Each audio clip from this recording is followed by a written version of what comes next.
Hey guys, welcome to Tabletop Never Stop.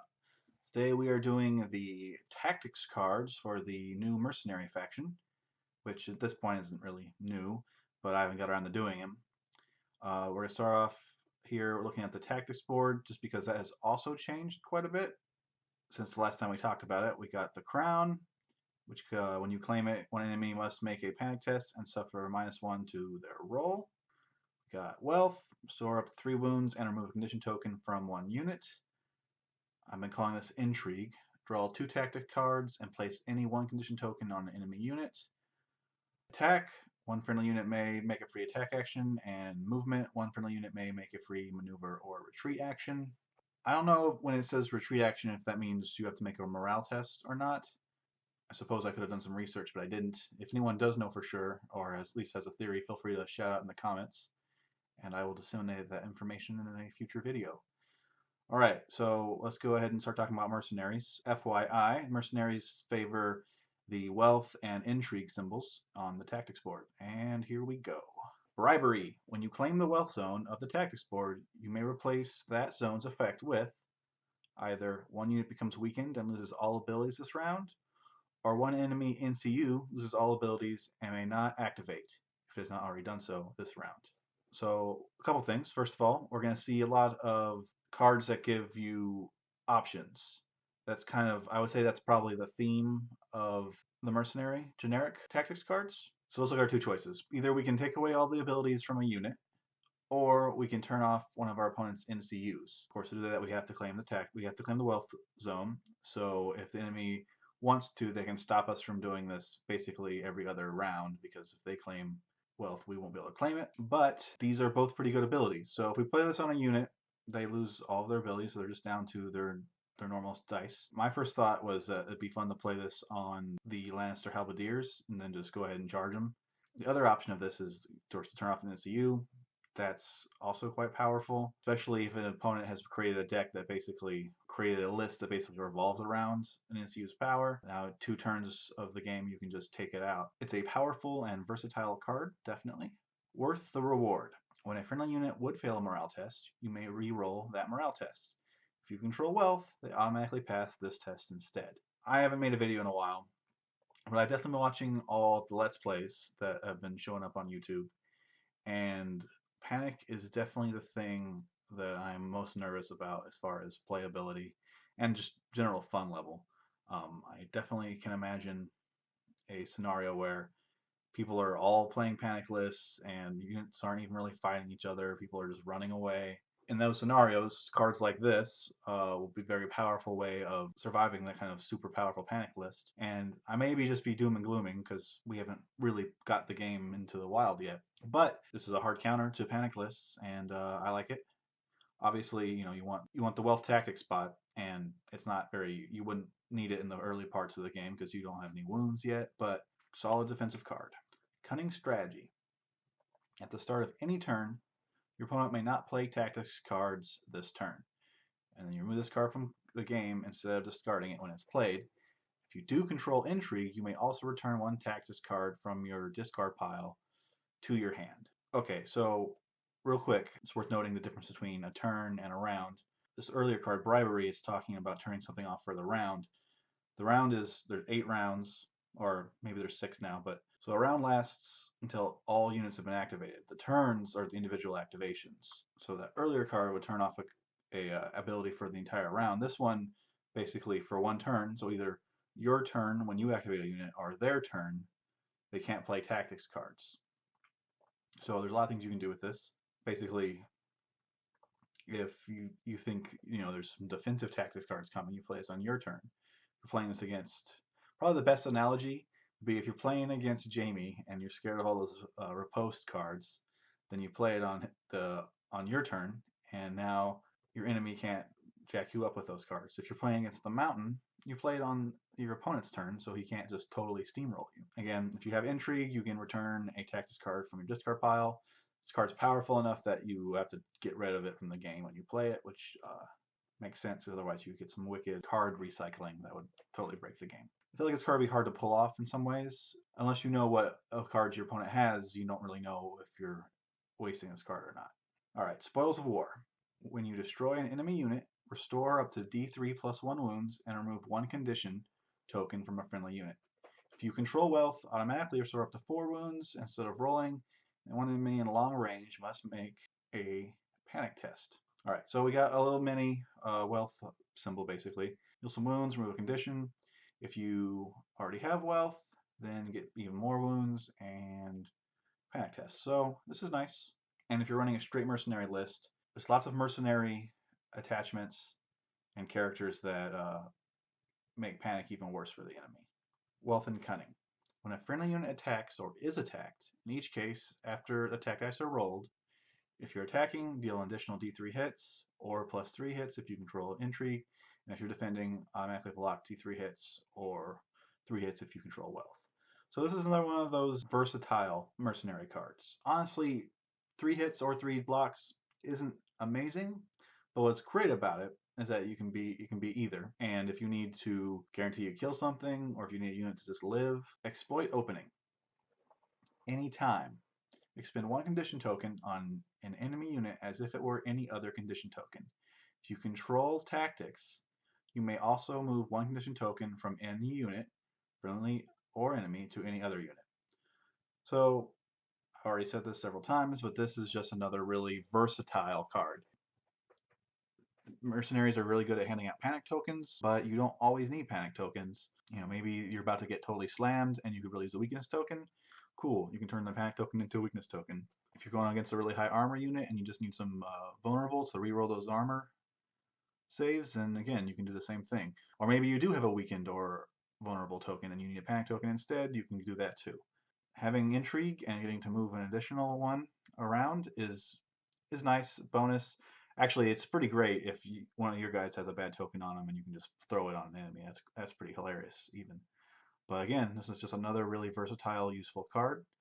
It's not creating the raw damage that the Starks get, and it's not quite as haha, like, you know, I'm messing all your stuff up that the Lannisters have, but it's very versatile, or you can find a use for these cards. Adaptive Planning. To start a friendly turn, turn 1 tactics card from your discard pile to your hand, and you remove this card from play. And then if you control Intrigue, your opponent must also discard 1 tactics card at random.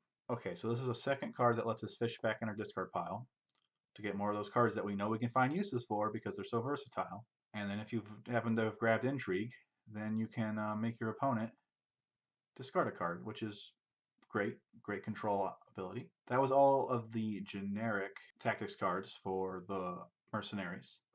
And now we have our 2 commanders. We're going to look at their cards, and they're both Boltons. First is Ramsey. We're just looking at his actual commander attachment real quick, just so we kind of know what's going on. He has an order. When an enemy engaged with this unit fails a panic test, one other enemy in long range of that unit must also make a panic test, and they suffer -2 to their roll. Alright, our blades are sharp. When a friendly unit attacks with melee, if it's targeting a panicked enemy, this attack rolls +2 dice and gains +1 to hit. If it's targeting Ramsay Snow's unit, they also get a reroll and he misses. This is a nice and solid attack bonus card. The reroll is actually quite useful.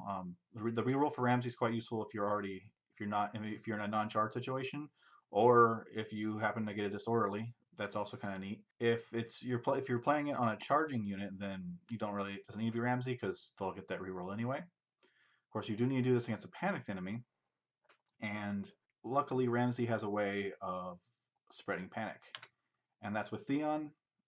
So I wasn't really planning on talking about attachments too much, so we'll probably look at these other guys again when we come back to mercenary attachments, but basically he has an ability, an order. Every time he activates, you can panic an enemy at long range, and then you roll a dice. On a 5-up, you kill Theon, which basically you lose a wound, a unit from the tray. There's a chance that you won't kill Theon. You're going to keep on doing this over and over again, and you also don't have to do it. So, like, if there's no one in long range, or you really don't want to go down a rank, you can just not even do it. So, pretty useful ability. He's free, too, if you take Ramsey. So, let's look at Ramsey's other 2 cards. We have Cruel Methods. When a panicked enemy activates, you can expend a panic token from that enemy. They become weakened, and suffer -2 movement this activation.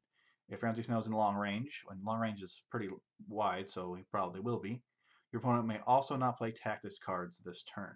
Weaken's good. Now this enemy will be, he's activating, he's probably going to attack somebody. We're rolling less dice. The speed reduction is also pretty, potentially pretty devastating.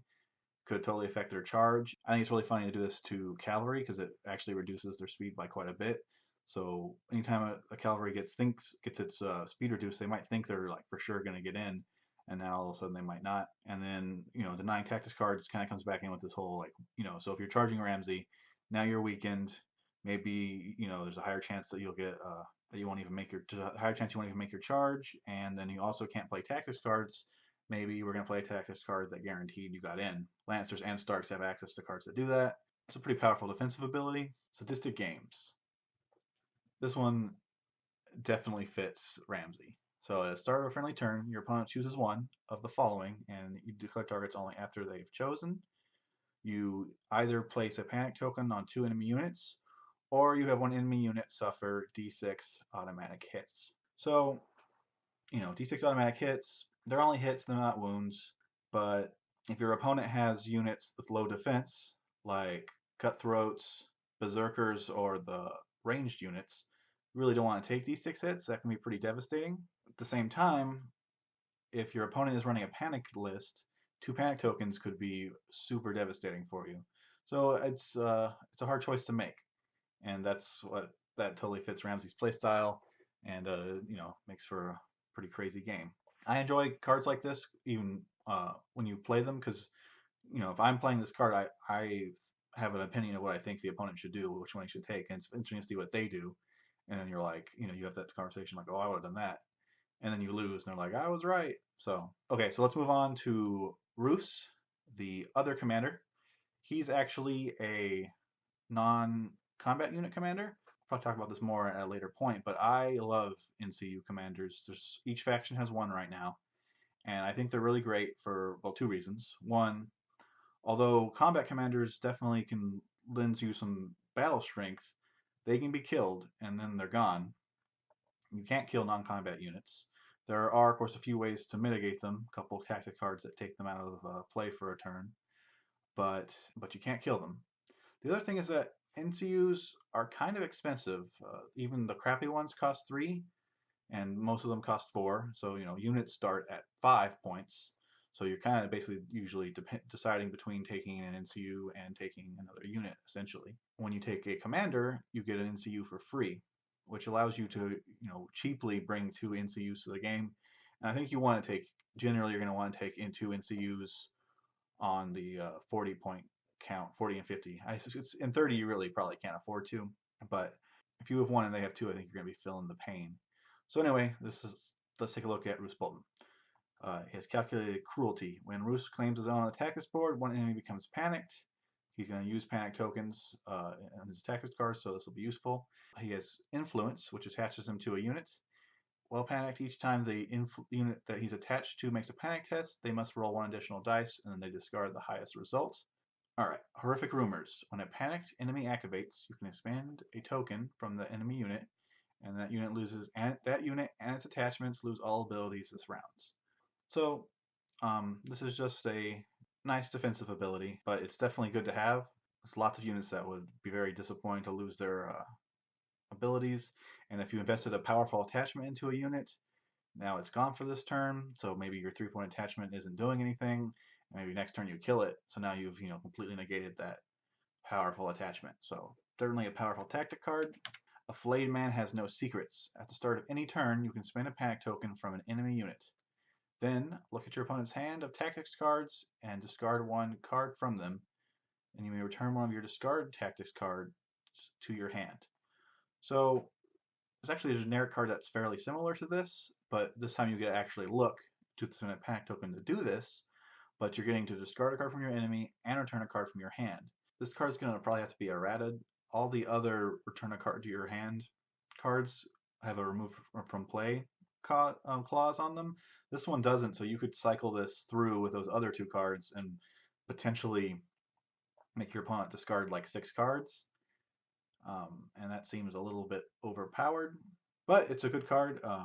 Definitely see why you would do it, because even outside of getting to make them discard a card, you get to look at their hand, so now you'll know exactly what's coming.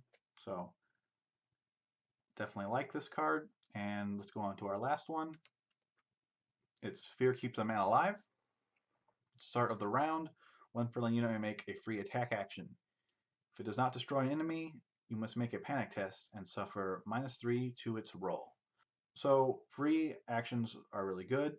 Panic tests with negatives aren't, but there's a lot of ways you can mitigate that. A lot of tactic cards that you can use to boost your morale. There's also the Lannister Guard unit that allows you to sacrifice one unit to automatically pass a morale test, which is totally worth it. But even outside of that, even if you can, a lot of times there'll be situations where this won't even come to play because you will destroy the enemy with that attack.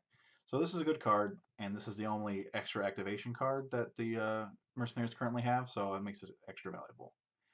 And that pretty much covers the mercenary tactics cards. Thanks for watching this video. If you enjoyed it, please subscribe. There's definitely more videos on the way. I still have to do mercenary attachments, and then after that, we need to take a look at all of the changes that have come to Stark and Lannister. So there's definitely lots of stuff coming down the pipeline. And thanks a lot for watching. See you guys next time.